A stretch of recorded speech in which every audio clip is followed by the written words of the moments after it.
Brazil. These were soldiers that came out of the Guerra de Canudos, the Canudos War in 1897.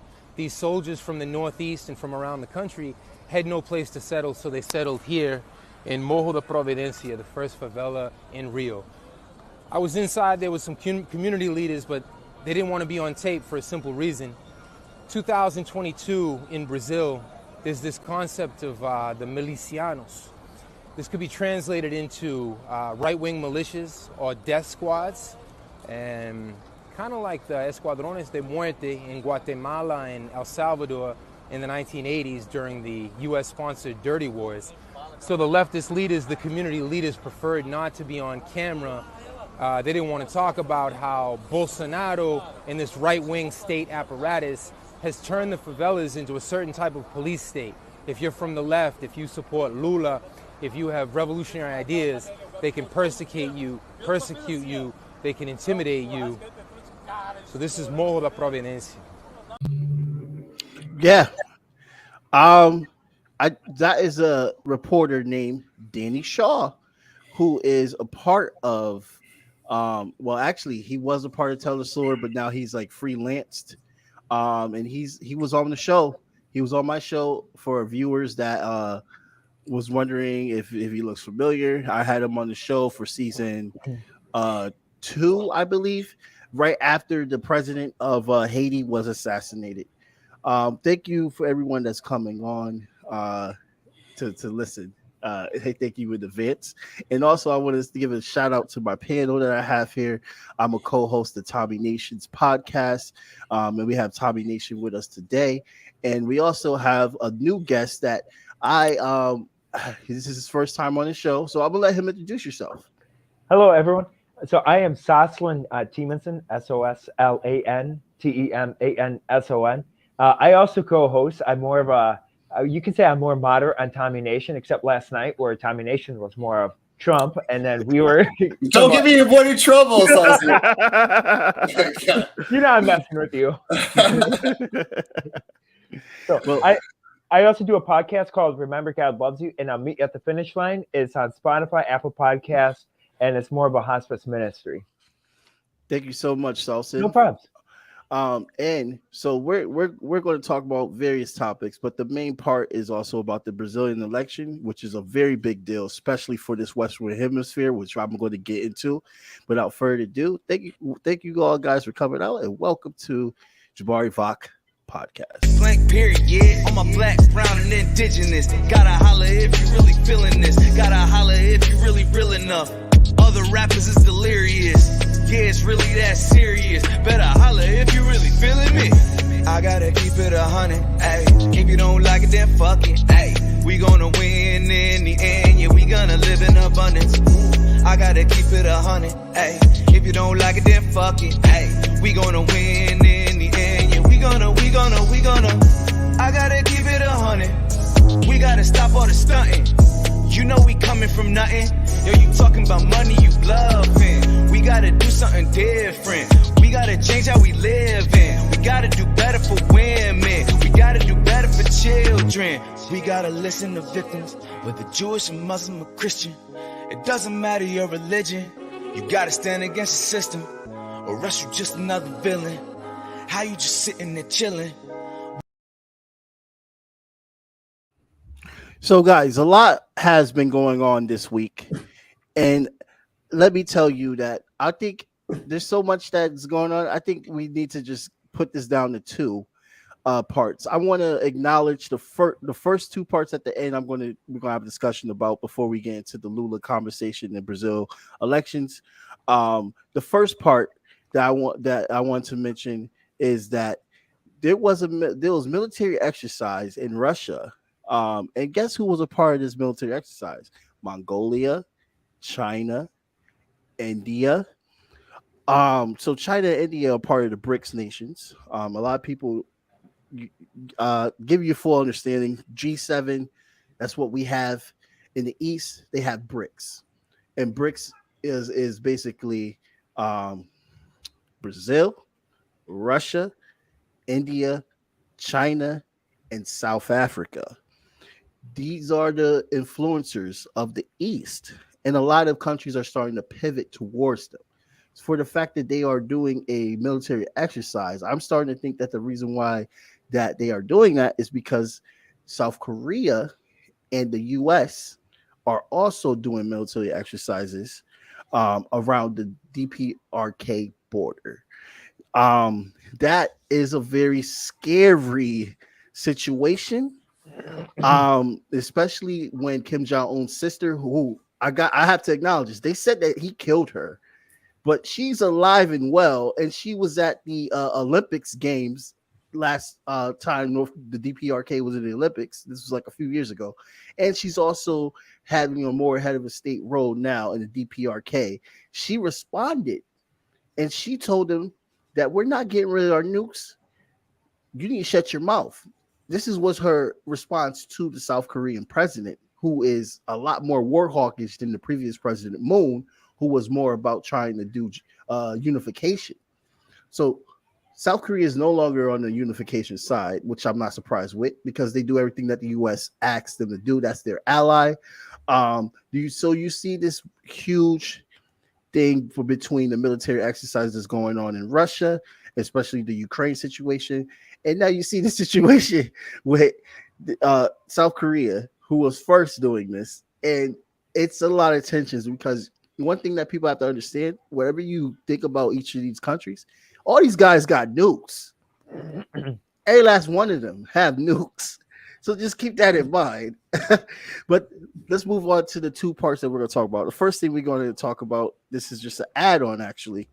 Biden deciding to finally, I heard that was an internal debate, but he is deciding to excuse me, guys. He's deciding to relieve student loan debt. I just got a phone call. I apologize for that. So let's go. Let's open on the floor of that. How do you guys feel about that? Starting with Tommy Nation, and then we'll go to it's Sosa, right? Call me Sauce. Sauce. We'll go to Sauce. Thank you. No, you're good. You get phone calls, Jack? Look, were you in Iowa? Is that your plug? Yeah. My plug. Let me just say, guys, that well, first of all, Jamari, thanks for having me on the podcast, and Sauce, always good to see you. It's good to fellowship with every kind of ideology, because we all have the same things in common. You know, those life, liberty, happiness bonds that common bonds that unite us, right? I have to say, guys, that I sent a tweet out just a few minutes ago about student loans. I was kind of happy about the terms of it because I don't have much student loans. I went to a public university, University of Texas San Antonio, and I got Pell Grants, and I got $25,000 in debt. So basically that's what I was happy about. Now, of course, he could do more. He made a campaign promise. That he was going to do all of it. And this is crumbs. But I sent a tweet out saying that I was impressed with Joe Biden, basically because this is the first time that he's ever wanted to do anything for the American people. And I know that this is probably going to give a lot of ammunition to fake leftists, as we were saying last night on my show, about how this is the moment, Jack. So you just shut your mouth and you just put your hands in your pockets and you let him do whatever he wants with the Ukraine package. That's not what I'm saying. I'm just saying that Joe Biden did a good thing here. Bad people do good things, and don't get it twisted. I'm happy. I can't lie and say that I'm not happy that taking $20,000 or $10,000 off my student loans isn't going to make a big deal when it comes to my expenses, when it comes to my rent, and when it comes to my food costs or my booze costs. Okay, guys. So I'm a human being, and I just want to say that. Yeah. Look, man, I am with you on that. I have exactly 9,000 or something like that in debt. Sauce. So here's what I think. So this is about a $300 package. This is going to cost the American taxpayers about $300 billion, and it's going to cost another $2,000 in 2023 of more income out of your taxes. So this has got a higher tax increase. And I talked to this Tommy Nation last night.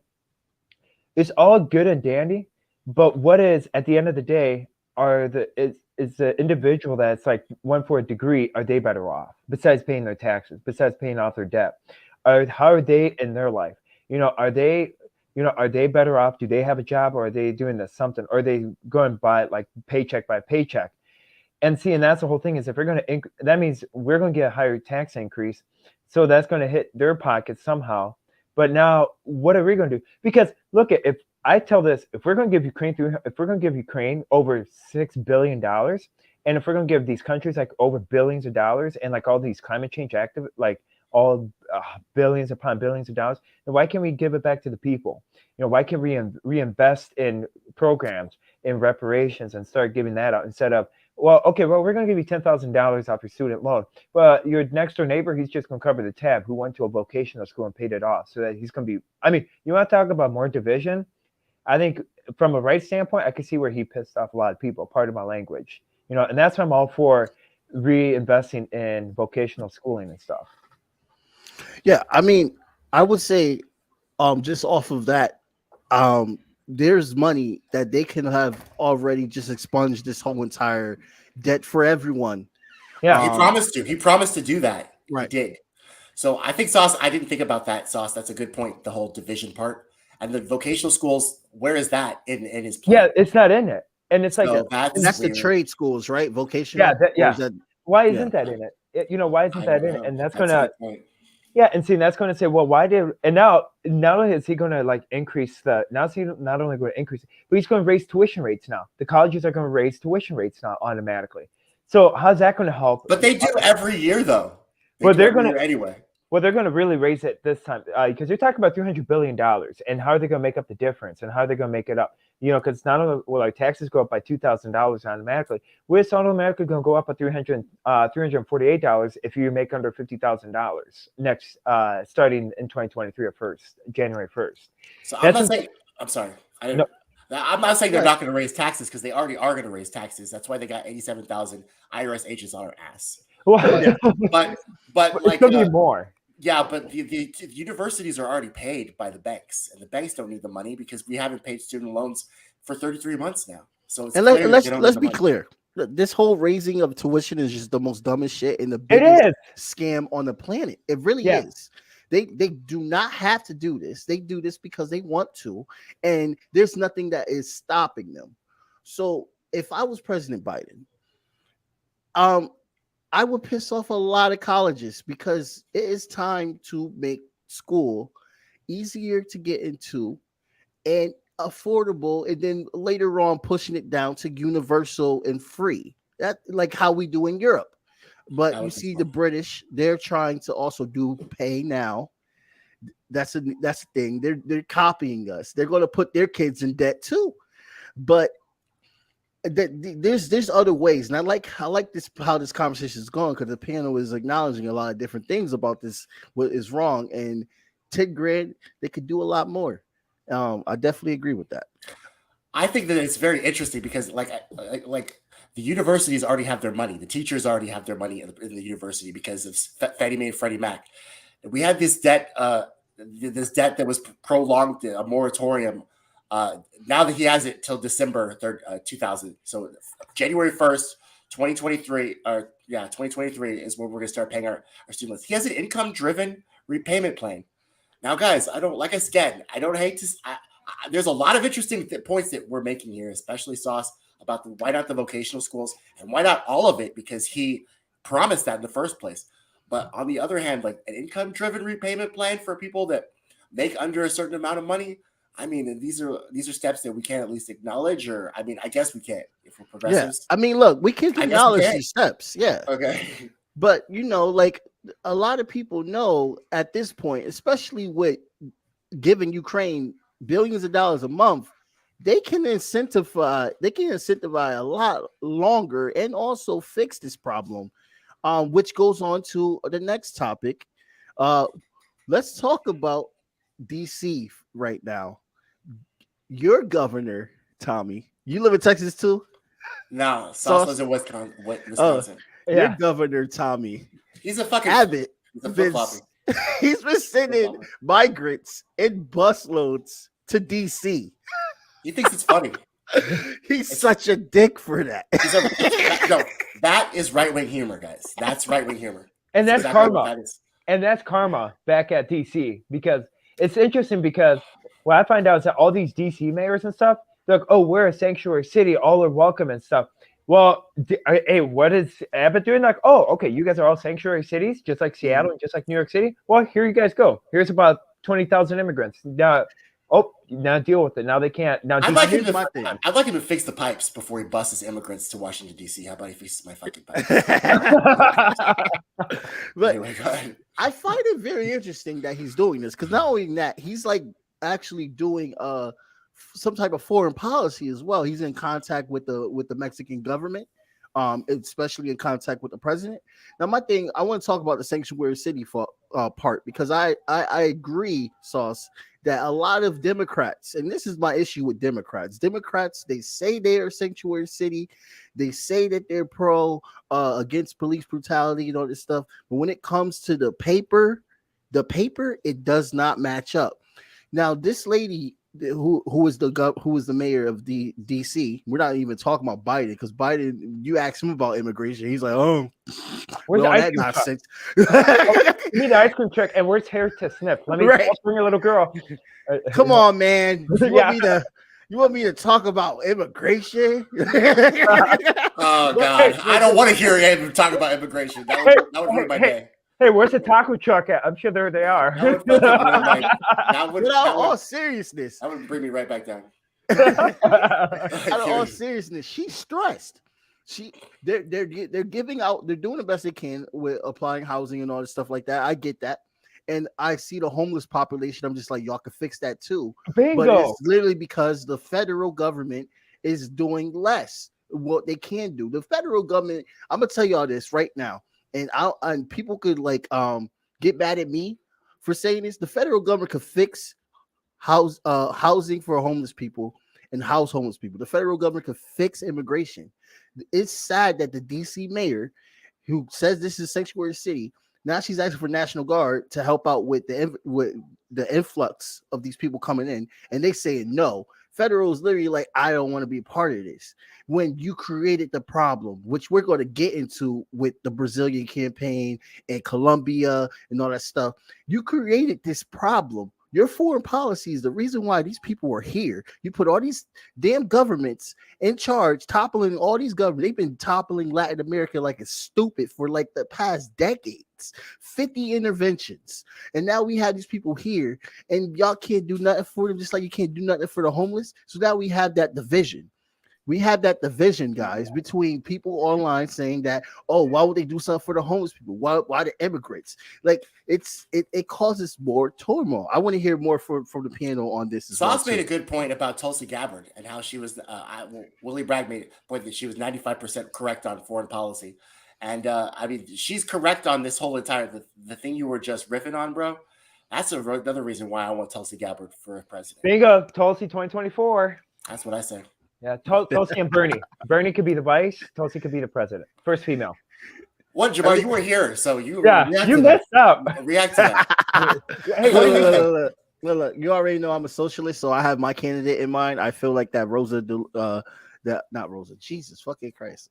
I feel like that Gloria La Riva, who is one of the steering heads of my party, the PSL. I feel like she has the experience. She could do such a great job. She has done so much for the working class, but she just not as known as the Tulsis and the Bernie Sanders. Bernie Sanders is the reason why I became a socialist, fun fact. But I became more far left than what Bernie is. He just basically opened the door for me in 2016. I was a pro-Democrat pushing person, and now I'm not. But Tulsi Gabbard she deserves more credit than what she's getting right now. I definitely agree with that. And Bernie Sanders, he's just a shell now of what he used to be. I just don't think he has any more motivation anymore. But he would be a great. He's an old man. I mean, I wouldn't either if I was fucking 85 or something, or 71. I'd fucking be tired. I'd be tired and hungry. Yeah. I mean, my only issue with Tulsi is her stance on India. But really, This she interesting. shook that party. She shook that party. Yep. And she should have shook that party in the way that she did because nobody else was shaking. And there's nobody else that could talk like that about Kamala Harris and Liv, apparently. Like, she is always on Kamala's ass, bro, lighting a fire. She's the reason why they won't. They're gonna do a Cheney try to AOC and Cheney. It was on the Hill. They are gonna literally bypass her because every time Tulsi Gabbard gets on television, no matter where she is, everybody's listening to see what she's gonna say about Kamala, and it's always spot on. Yeah. It's a finger to the wind, political expedience, blah blah blah blah blah. No matter what Tulsi says, it's fire for Kamala. Her approval rating goes worse than the president. And she laughs about it. And she laughs about it too. It's weird, bro. Yeah, of course she's gonna cackle about it. That's all she could do. You know what I mean? Like, I honestly, Kamala Harris is sad to me. Because she ran her campaign. Nobody wanted her, and then sometimes she was able to slide into the door and somehow become VP and all this shit. And if she tries to run again, because Biden is going to croak one day, and I don't mean it in a facetious way. I'm just saying the guy's old and he's decrepit. He's going through a lot. This is senior citizen abuse to me that they had this man in office like this. I mean, did you see the video where he thought he was getting a handshake? He already shake Chuck Schumer's hand. No. And then he put his hand back out, and he was like confused. Like, yeah, he was confused. Yeah. That's a real. That's another thing about student loan debt. He has not signed it. It's an executive order. Sign it today, Joe. Yeah, what is he waiting for, bro? This creeps me out. Maybe there's something to this whole thing. I think maybe there's fine print. He hasn't signed it yet. He usually signs shit, then he announces it. He's announcing it before he signs it. This is a bad sign. Hey, that means you have to have the Easter Bunny, though. The Easter Bunny's not there yet. So the Easter Bunny hasn't told him to sign it yet. Oh, my God, bro. Sign that shit, old man, before you die. Right. Sign it. Because that would I mean, let's be real. It would still change a lot of people's lives, even though it could be a lot better. 40 million Americans, yeah. Right. But all right. Let's go on to the main topic. Yeah, let's talk about this. So everyone that's watching, thank you so much for tuning in. And we have a comment here. Let's see what this comment right here. Yeah. When do people get 10K towards their loans? That's what I'm talking about, David. Like, when? He hasn't signed it yet, so who fucking knows, bro? He could be a liar. He's a liar, so who knows? Sign that shit, bro. Right. I don't trust this old man. I do not trust this old man at all. We agree with you, David, and we're not going to believe the hype until he signed that bill. Honestly, now Lula, background on Lula, he was the president of Brazil in 2003 till he kept getting reelected to like 2013, something like that, and he was attacked by he was smeared by the American government. And this guy was put in prison actually, and then he finally got out, and now he's clear by the judge of all these charges. So while he was in jail, we had what people would call the Brazilian Trump, Bolsonaro. Now, sounds like it. I've been reading Reuters, and he sounds just like Trump. Bolsonaro. A lot of people are very. Just to give a prelogue of what we're talking about, a lot of people are very afraid of what the situation in Latin America could be with all of these leftist governments, which I am so happy for being the leftist, are now being elected and coming into power. And Lula is a very significant example. Why? Because this is Brazil, and Brazil, like I said, is a part of the BRICS nation. So I'm shocked that Brazil is still a part of BRICS nation and never tried to be with NATO, but they have maintained a great relationship with the countries in the East.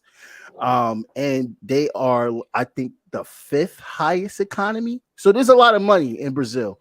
And Bolsonaro was making the poverty very extreme. The poverty was less in Brazil under Lula, which is why he is so popular, because a lot of people have already seen how he was president and all the things that were going on. I want to read something real quick about Lula, and this is for people that really care about the environment, which is so important. He talks about the Amazon in this passage right here. We're going to put an end to illegal mining. De Silva told international journalists in São Paulo If the world is willing to help, keeping a tree standing in the Amazon may be worth more than any investment. Brazil will look at the climate issue like never before. The Working Party nominee added, we want to be responsible for the maintaining of the climate. Um, Nothing Bolsonaro has ever said. In fact, he has been pushing to, destabilize for wealth and take away indigenous tribes so they can have more wealth. They can bring these companies in, they can mine, they can cut down trees, do whatever they want. So my question to the panel for the first question with Lula, what do you think the U.S. response could be in regards to someone like Lula da Silva taking power in Brazil? Now, I want you to think how close Bolsonaro and Trump was, which is why this is such a very important question. Salsa, do you want to go first? No, I'll let you go. I have to think about it. Okay. Well, could you repeat the question, Jamar? Yeah. What do you think the U.S. response will be? Okay, so that's what I thought. So traditionally, it's been coups. Traditionally, it's been overthrowing governments, loading food trucks full of weapons to overthrow governments. Usually, it's been sanctions. Usually, it's been the neocons talking propagandist terms about other countries, trying to get other countries to do the dirty work for them. So I guess the main three would be, especially now that Joe Biden's run rampant, like his FBI has run rampant over the civil liberties of all Americans, including the former president Donald Trump. And Marjorie Taylor Greene too. She just got raided today. She did. I think it's fun. I think that's funny. But yes, so you're right. But that's funny. I think it's hilarious.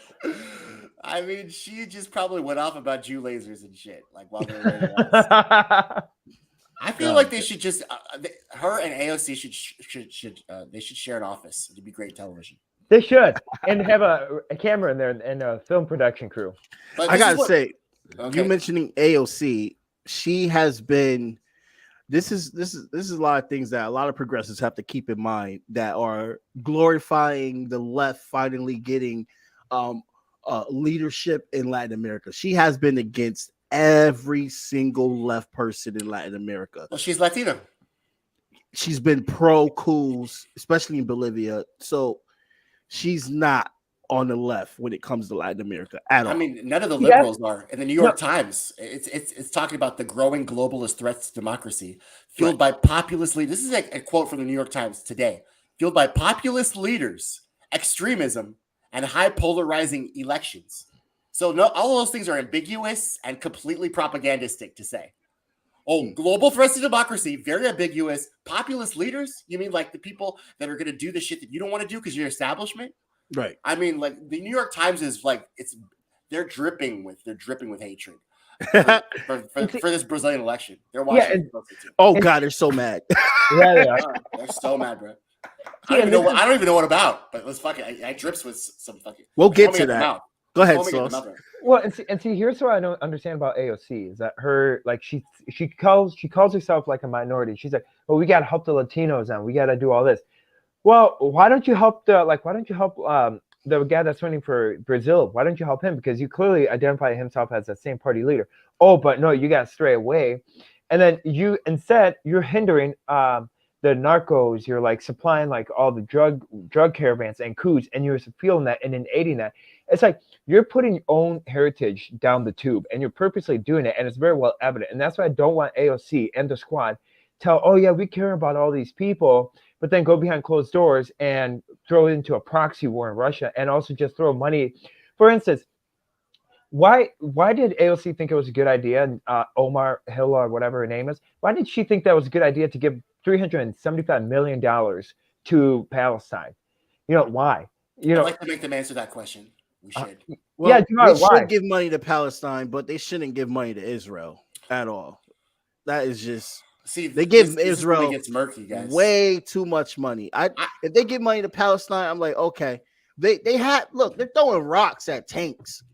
Like They don't have shit, and Hamas neither does is not even most like of this a country part though. of. 80% of the country, our country, lives paycheck to paycheck. Oh, so you're talking about instead of giving them funding, they should be allocating those funds towards this country as they Yeah. should to fix Yes. the problems that we have instead Yep. of focusing on other people's problems. But I understand your whole thing about Palestine. That's not fair. It's not a fair thing. If we were a righteous country, Yeah. if we were a shining beacon on a hill, then I would say go for it. But we're not. Yep. Yeah. So. I mean, well, look at what they did with Boston. Look at what they did with Brazil. Brazil has so much wealth within it, so much wealth, and and if they lose Brazil, that is going to tip the scale on so many levels. I mean, technically, they already lost Brazil because Brazil's a part of BRICS nations, so they already technically lost Brazil. But Bolsonaro still has a relationship with the White House and a relationship with Putin, relationship with Xi Jinping.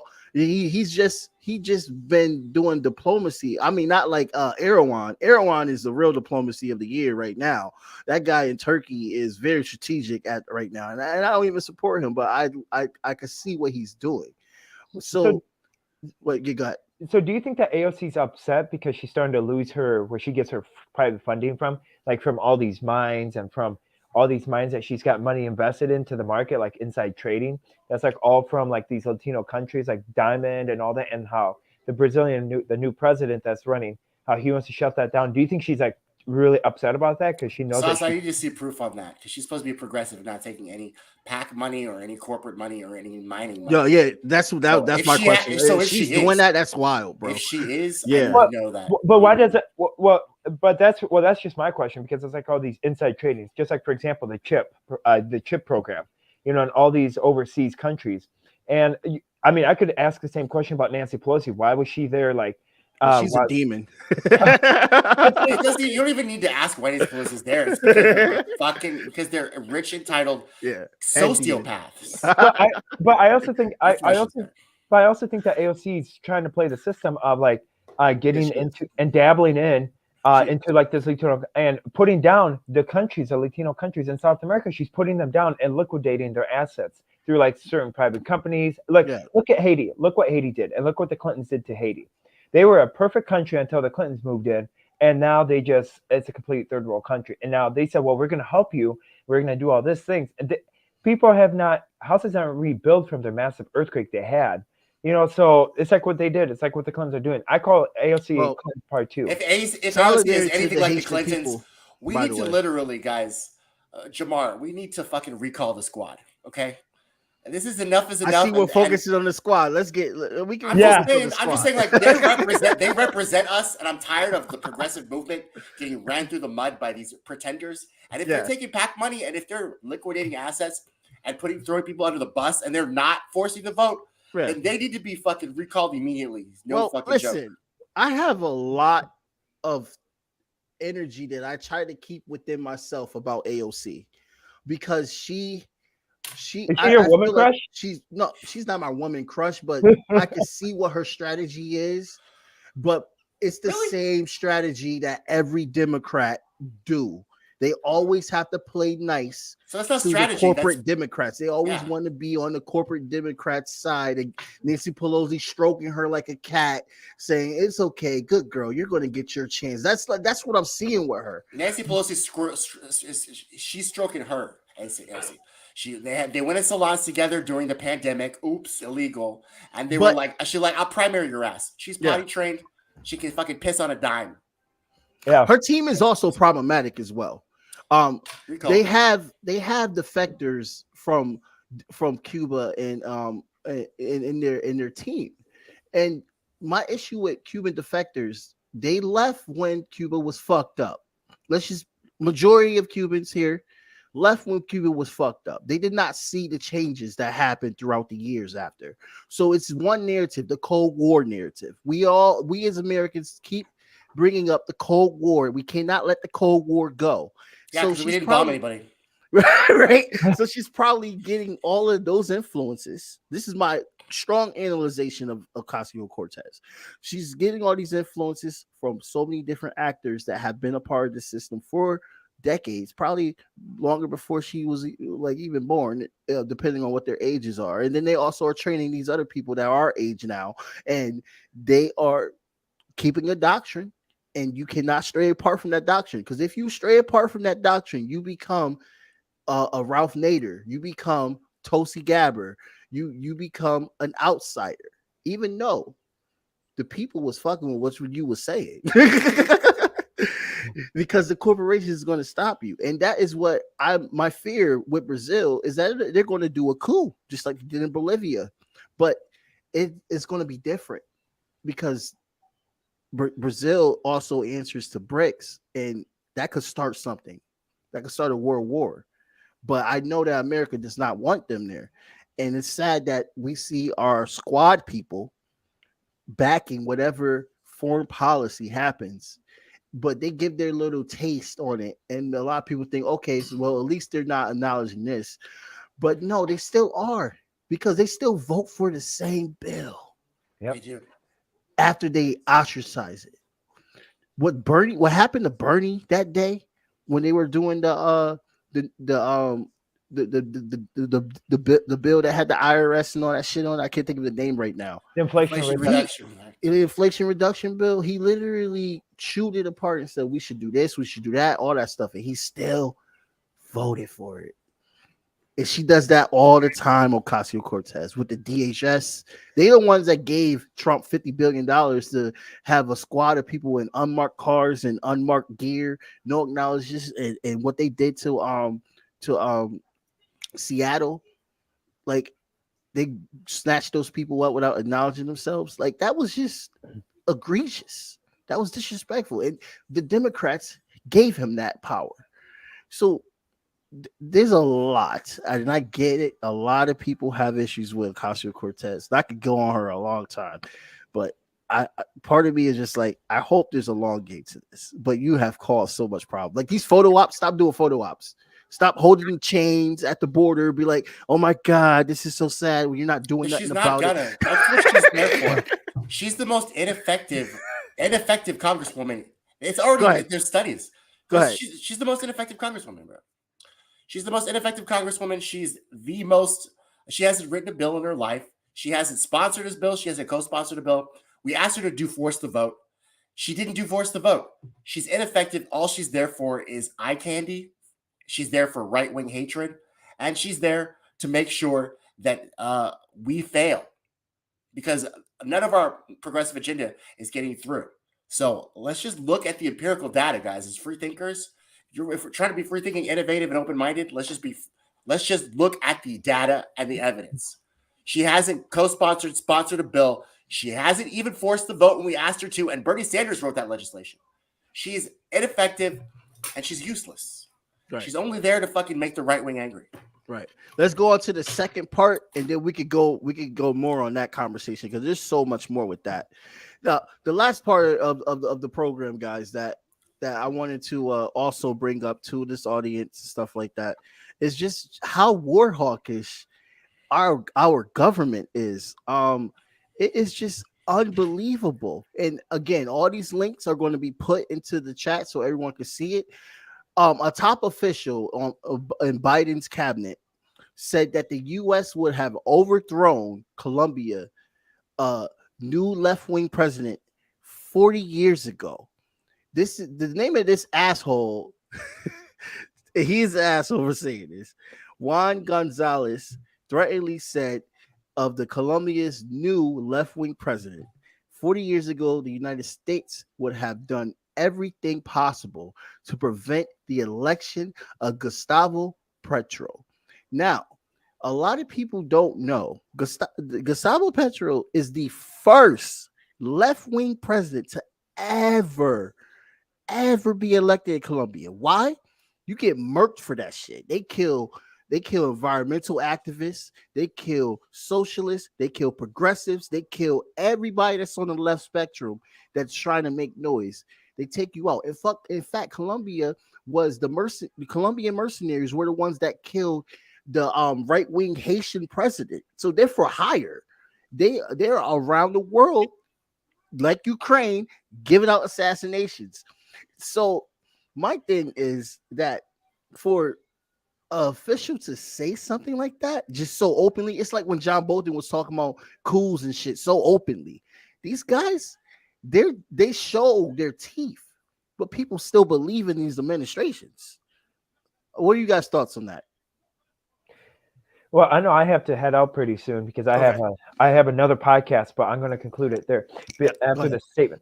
Okay, I think what I see is that you have the Republicans administration and also the Biden administration fueling proxy wars, and that they feed off of this war. Because if you're not gonna fill your coffers just doing the right thing, if you're not gonna fill your coffers, one way of doing it is you look at the whole Ukraine situation. I keep going back to it because there's a massive scandal going on there. You look back to it, and that's where you have the coffers being filled on the Bidens and on the President Zelensky's. Because I wouldn't, for instance, why was America in 2014 when President Zelensky got elected? Why was America could have sent in troops to stop Russia from sending in troops into the what's it called on the west part of Ukraine that was taken over back in 2014. Why didn't we do anything about it? Oh, the Maidan coup. Yeah, why didn't we? The Maidan revolution is it's called two things. Go ahead. Yeah, the question I have for you is why didn't America do anything about it? Because we wanted. They did. Well, they elected President Zelensky. They put him in there. Well, they supported the first president before Zelensky, and then he lost to Zelensky. They don't really want Zelensky.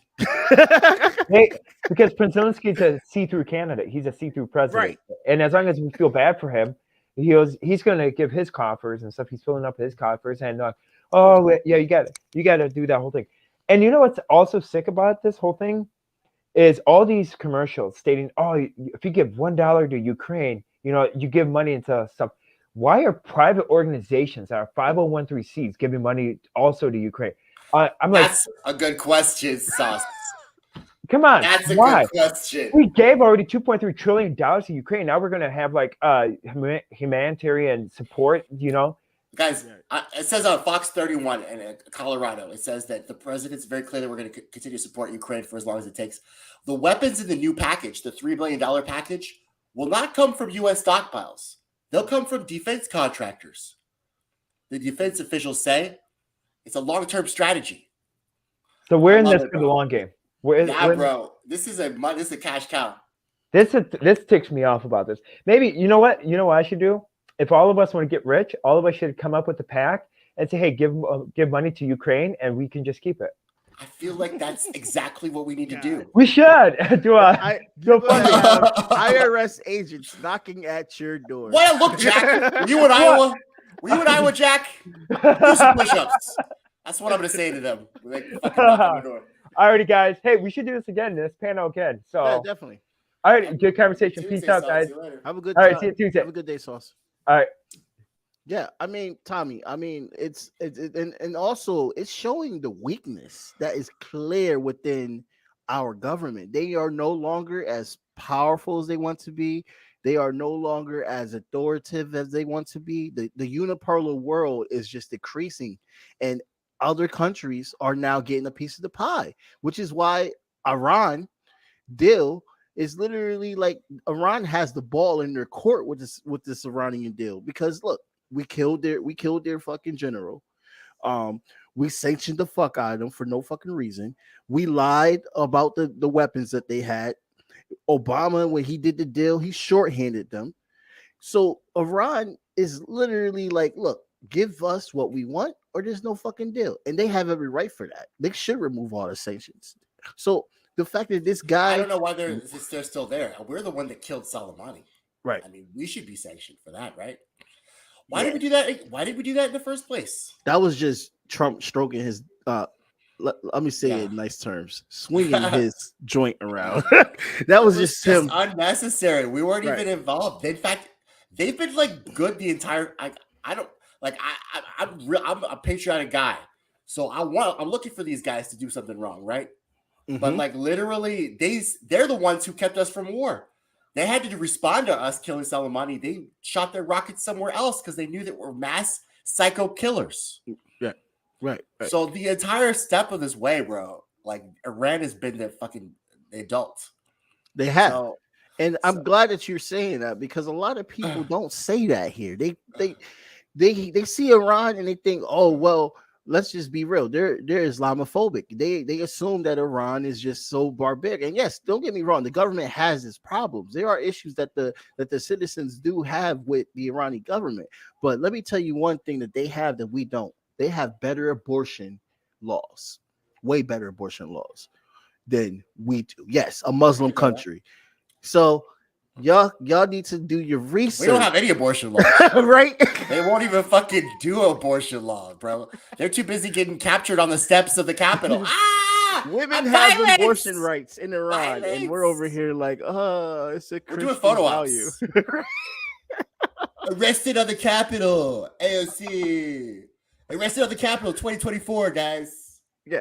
Make some fucking laws, bitch.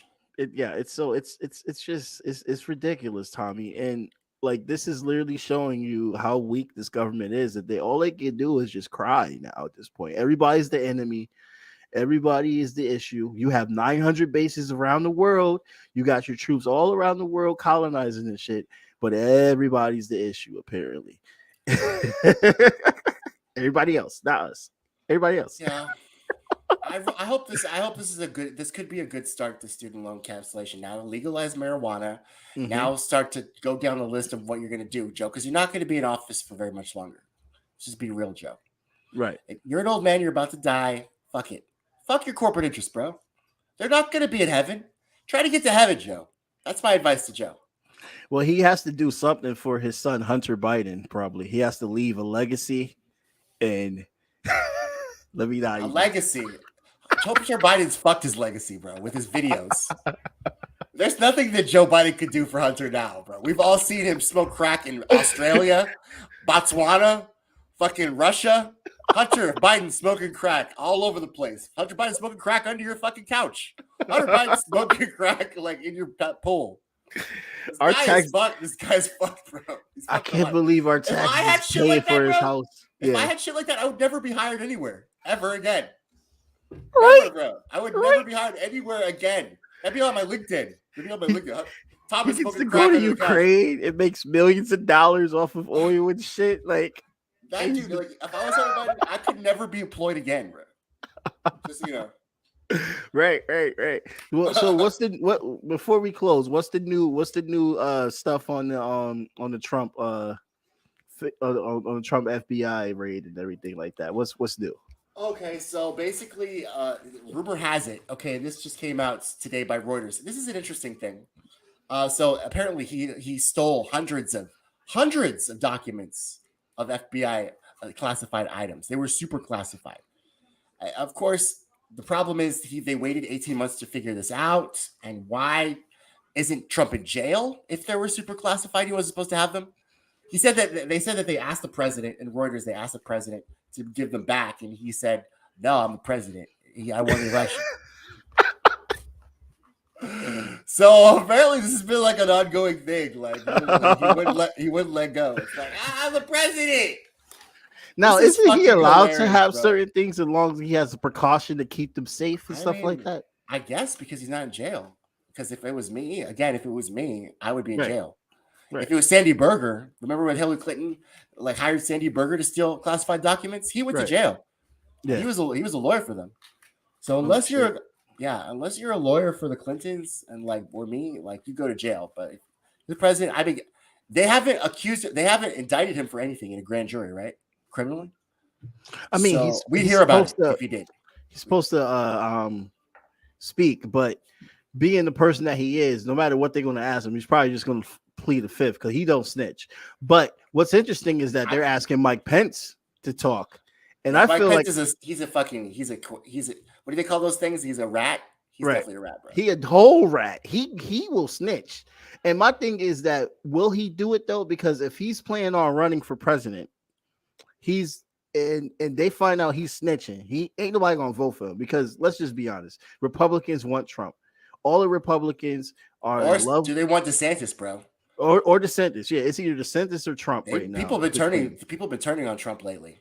Republicans. But It's he been still interesting. has like a huge following. I mean, for Christ's sake, they try to topple the government for his ass. Like, it's just that so embarrassing that it was for him. right. right. Well, let's close out the show, man. Yeah. This was a really, really good show, and I'm very excited about the people that were listening and involved, and we're gonna try to do this a lot more and stuff like that. And I'll still bring out other journalists and other activists and stuff on, guys. And music and everything. I want to have a musician actually on Friday. So look out for that. Everybody that watches this podcast for music purposes, we're not done with that. I'm always going to have that on. But Tommy Nation, you got anything to close us out with? I got to keep it 100. If you don't like it, then fuck it. That's me for thinking innovative and open-minded. And catch Jamar at my show every Tuesday. So every Tuesday we are live on Tommy Nation.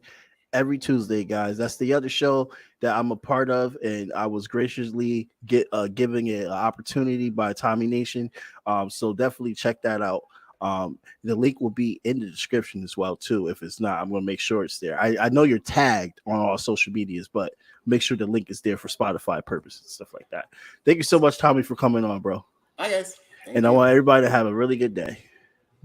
Okay, everybody. I wanted to talk about real quick for the last part of this episode. I appreciate what you do because I do believe that the work that you're doing, and so folks watching and listening, please support Jamar, because he and others like him are the linkage that allows all those parts of the body to communicate with each other, to interact with each other, to link with one another. Without this communication piece, we're just all doing our things separately.